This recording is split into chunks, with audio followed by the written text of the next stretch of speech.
அன்பான தாய் ஆங்கிரியானது ஏன்? காட்டி கொடுத்த சிசிடிவி. பார்க்கிங் திரைப்படத்தில் வரும் காட்சிகளை மிஞ்சும் வகையிலான உண்மை சம்பவம் நடிகை சரண்யாவுக்கும் அவரது வீட்டின் அருகே வசிப்பவருக்கும் ஏற்பட்டு இருதரப்பும் காவல் நிலையம் வரை சென்றுள்ளது. காரை நிறுத்துவதில் ஏற்பட்ட தகராறு காவல் நிலையம் வரை சென்று விசாரணை நடத்தும் அளவுக்கு வந்திருக்கிறது.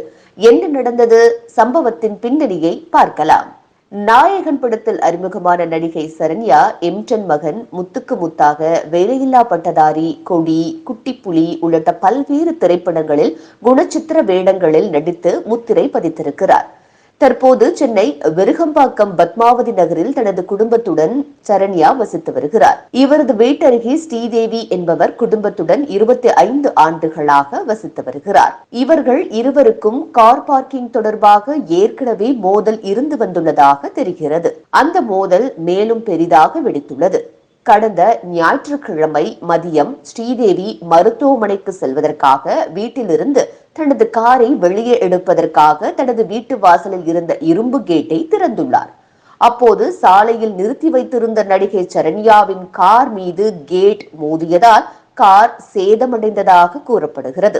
இதனால் ஆத்திரமடைந்த சரண்யா மற்றும் அவரது கணவர் பொன்வண்ணன் ஆகியோர் ஸ்ரீதேவி வீட்டிற்கு சென்று தகராறில் ஈடுபட்டதாக கூறப்படுகிறது. இரு தரப்பினருக்கும் வாக்குவாதம் முற்றிய நிலையில் ஒருவரை ஒருவர் தகாத வார்த்தைகளால் திட்டிக் கொண்டதாகவும் தெரிகிறது. சரண்யா, பொன்வண்ணன் ஆகியோர் தனக்கு கொலை மிரட்டல் விடுத்ததாக ஸ்ரீதேவி விருகம்பாக்கம் காவல் நிலையத்தில் புகார் அளித்திருக்கிறார். இதேபோல் நடிகர் சரண்யாவும் ஸ்ரீதேவி மீது புகார் அளித்திருக்கிறார். புகார்களை பெற்றுக்கொண்ட போலீசார் இரு தரப்பினரிடமும் விசாரணை மேற்கொண்டு வருகின்றனர்.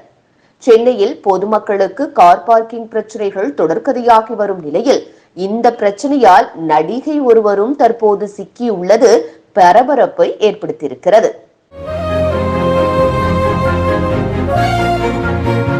சின்ன வயசுல குட்டியா ஓடி வந்தாரு, இப்ப இவ்வளவு பெரியவர் ஆயிட்டாரு. பாத்தீங்கல்ல, நான் போட்டது மரமாய் நிற்கிது. வந்து உடம்பெல்லாம் பிடிக்கவே முடியல, ரொம்ப கஷ்டமா இருக்கு. எஸ்ஐ வராரு, ட்ரைனிங்லாம் போயிட்டு இருக்காரு, ஜிம்முக்கெல்லாம் போயிட்டு இருக்காரு. ஒரு தாயின் அழுகை, என் குழந்தைய எப்படியாவது காப்பாத்துங்க, படிக்க வைங்கன்னு கேட்டாங்க. சின்ன வயசுல இவங்க அம்மா இவங்க தங்கச்சி கூப்பிட்டு வந்து, என்னை புருஷன் இல்லைங்க, விட்டு போயிட்டாங்க, என் குழந்தைங்கள நீங்கள் தான் காப்பாற்றணும்னு 20 வருஷத்துக்கு முன்னாடி கூப்பிட்டு வந்தாங்க. இந்த 2 குழந்தைங்களை கூப்பிட்டு என் வீட்டுக்கு போனேன். என் ஒய்ஃப் வந்து, என்னங்க யார் இவங்கன்னு கேட்டாங்க. இனிமேல் நான் இவங்க தான் நம்ம வீட்டில் இருக்க போகிறாங்க, இவங்களை படிக்க வைக்க போகிறோம் அப்படின்னு. இந்த மாதிரி ஒரு குழந்தைங்க 2 குழந்தைங்க வந்து ஒரு 60 குழந்தைங்கிட்ட வீட்டுக்கு வந்தாங்க. எங்கள் வீடு பத்தாமல் நாங்கள் வாடகை வீட்டுக்கு போயிட்டோம், சொந்த வீடை இவங்களுக்கு கொடுத்துட்டு. ஸோ இப்போது வளர்ந்துருக்கிறத பார்க்கும்போது, அப்போ வீடெல்லாம் கொடுக்கும்போது கஷ்டமாக தான் இருக்கும்.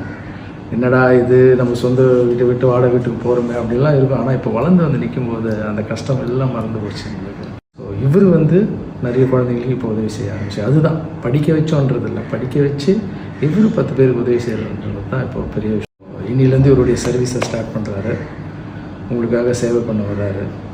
நான் எப்போ சொல்கிற மாதிரி தான், கடவுள் எங்கேயுமே இல்லை, மற்றவங்களுக்கு உதவி செய்கிறதுல தான் இருக்குது. சர்வீஸ் இஸ் காடு சொல்லுவேன், சேவையே கடவுள். இதே மாதிரி ஒரு ராகவால் அரசு மறுபடியும் உங்களுக்கு சேவை பண்ணுறதுக்கு வராது. உங்களுடைய ஆசீர்வாதத்தை உனக்கு ஒரு பொறுப்பு கொடுக்க போகிறேன். நான் அதை ஜாக்கிரதையாக எடுத்து பண்ணணும். சரியா? அங்கிளுக்கு என்ன பண்ணணும்னு கேட்டேன்ல, இப்போ நான் சொல்கிறேன், அதை செய். விட்டீங்க வா. எஸ், இவனுக்கு அப்பா அம்மா இல்லை, புரியுதா? பாட்டி தாத்தா தான் வளர்க்குறாங்க. ஸோ இவருக்கு தேவையான ஃபீஸ் எல்லாமே நான் கட்டிக்கிறேன்.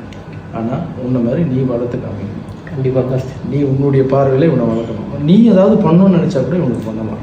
கண்டிப்பாக. ஓகே, ஒரு ஜென்ரேஷன் ரெடியாகி அடுத்த ஜென்ரேஷனுக்கு போகும். ஸோ இந்த சமுதாயத்தை மாற்றணுன்னு பேசிகிட்டு இருந்தால் பத்தாது, செயலில் இறங்கணும். இவருக்காக 20 வருஷம் போச்சு, இப்போ இவருக்காக இன்னொரு 20 வருஷம், எல்லாம் உங்கள் ஆசீர்வாதத்தோட. சர்வீஸ் இஸ் காட், சேவையே கடவுள். நம்ம சமுதாயத்துக்காக 20 வருஷம் என்னுடைய முயற்சி உங்கள் கண்ணு முன்னாடி பார்க்கும்போது எனக்கே கூஸ்பம்ஸாக இருக்குது. இப்படிலாம் பண்ண முடியுமா? நான் கூட ஒரு பையன் தான் நினச்சேன், இன்னும் எவ்வளவோ பேர் இருக்காங்க. அதுவும் 1 வருஷமாக 2 வருஷமாக மாஸ்டர் பண்ணல, இது 20 வருஷமாக யாருக்கு தெரியாமல் பண்ணிகிட்ருக்காங்க. எனக்கே ஒரு மாதிரி கையெல்லாம் கூஸ்பமாக ஆகுது. பாருங்கள், பேசக்கூட முடியல. இன்னும் நிறைய பேர் வருவாங்க போல் அடுத்தடுத்து பார்க்குறதுக்கு. நான் பார்க்குறது ரொம்ப எக்ஸைட்மெண்ட்டாக இருக்கேன்.